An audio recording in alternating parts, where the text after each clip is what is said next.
pastaj të vazhdoni jetën. Do të themi pas pak qëndroni me ne.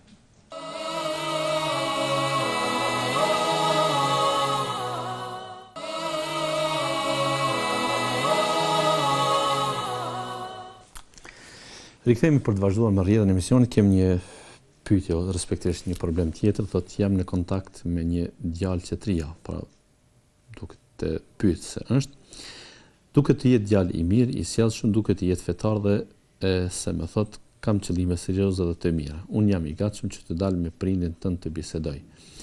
Më thotë që më dukesh që je vajzë e sjellshme, sinqerte, moralshme dhe se kam mendime të mira për ty. Në fakt mendimet e tij janë plotësisht të vërteta. Ai më thotë që jam lodhur nga femrat e klasit të ulët që nuk krijohen familje me to, thjesht jam ngop me fjalë të tilla. Ai më thotë që je femër e përshtatshme për mua, kërkon një përgjigje nga unë edhe 2 javë. Ai përshpëton në këtë çështje, ndërsa unë mendoj që të mos marr vendim të shpejt. Por ai më duket djalë i mirë, më thotë që nuk jam dallavërxhi, nuk jam rrënc, e kam qëllimin që të krijoj familje me ty. Do të bëj të lumtur. Mirë, por nuk di a ti besoj apo jo. Nuk di çfarë të bëj. Jam 50 me 50.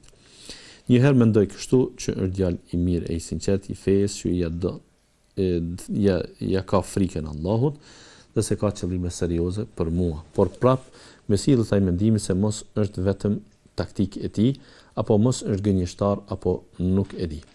Nuk e di as vetë çfarë të bëj. Kërkoj një mendim tuaj, çfarë të më thoni të bëj. Allahu ju shpërblet, shpresoj që të gjeni kohë dhe të lexoni dhe më jepni përgjigjen. Po, në fakt pra këto lloj bisedash ta quaj për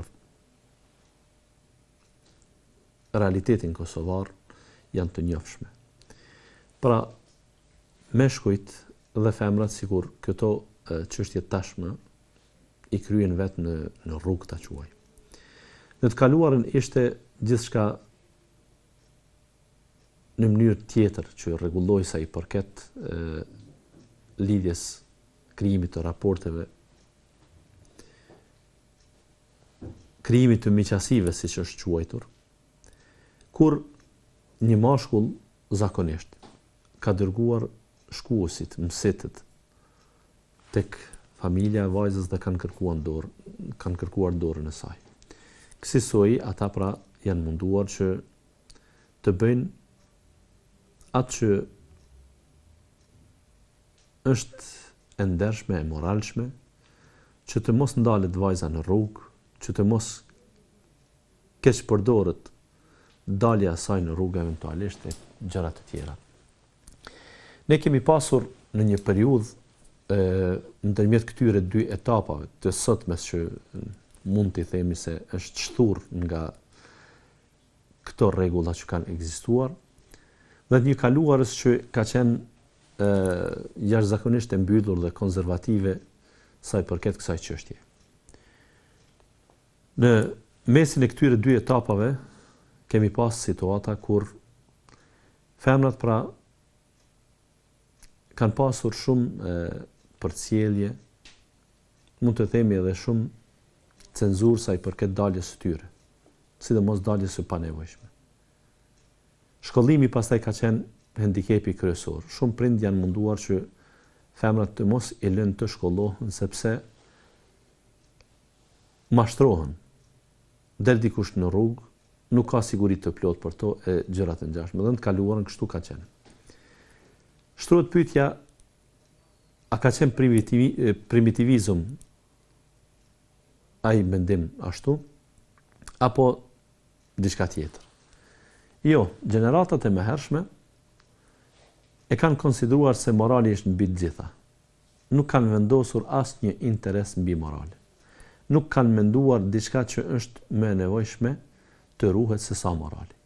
Dhe kur i kanë qit në peshore arsimimin, dijen, emancipimin dhe moralin, kanë vendosur që morali të jetë më me peshë se sa arsimimi i saj, dhe shpesh herë pra kanë vepruar që të ndalet femra nga shkolla. Me kalimin e kohës kjo tabu është thyer dhe në fakt ka ndodhur ndryshe. Shumë familje e tashmë, jo shumë, por mund të themi të gjitha familjet se këtë kanë të i kaluar Pra vajzat nuk ndalen nga shkolla për këtë frikë. Ndonse që nga kohët kur ka filluar vajza të shkollohet, jo që mund të shprehim etiketime absolutisht, por çështja e mënyrës së krijimit të lidhjeve, raporteve ka dalluar pra. Nuk është prit që të shkohet me mësit me shkues, por mësiti dhe shkuesi ka filluar të merr një rol krejt formativ, pra të mos ketë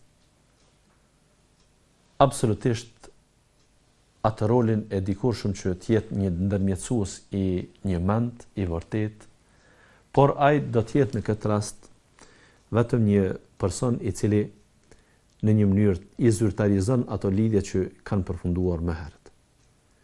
Dhe kur fola për atë periudhën e ndërmjetme, që kemi edhe sot raste të tilla, por janë më të rralla, ndërkaq periudha ndërmjetme kishte të bënte me raporte shumë të vështira. Babai akoma mendonte se i ka kompetencat në dorë. Dhe shpesh mund të vendoste nga bindja e tij se t'ja jep vajzën asaj familje, atij djali apo të mos ja jep. Dhe të tjerët nuk guxonin ndoshta t'ia sqaronin se gjërat kanë përfunduar. Gjithçka është kryer, ti vetëm duhet të nënshkruash.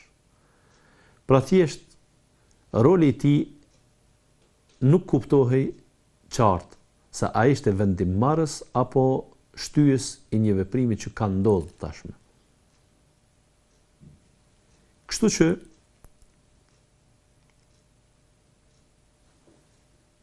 vajzat kur kanë filluar të vendosin për vetveten, kanë filluar të gabojnë shumë.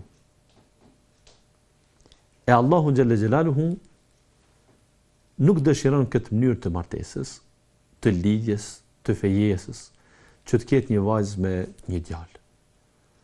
Aty me domos duhet të jetë mendimi i babait, pra të jetë miratimi i tij.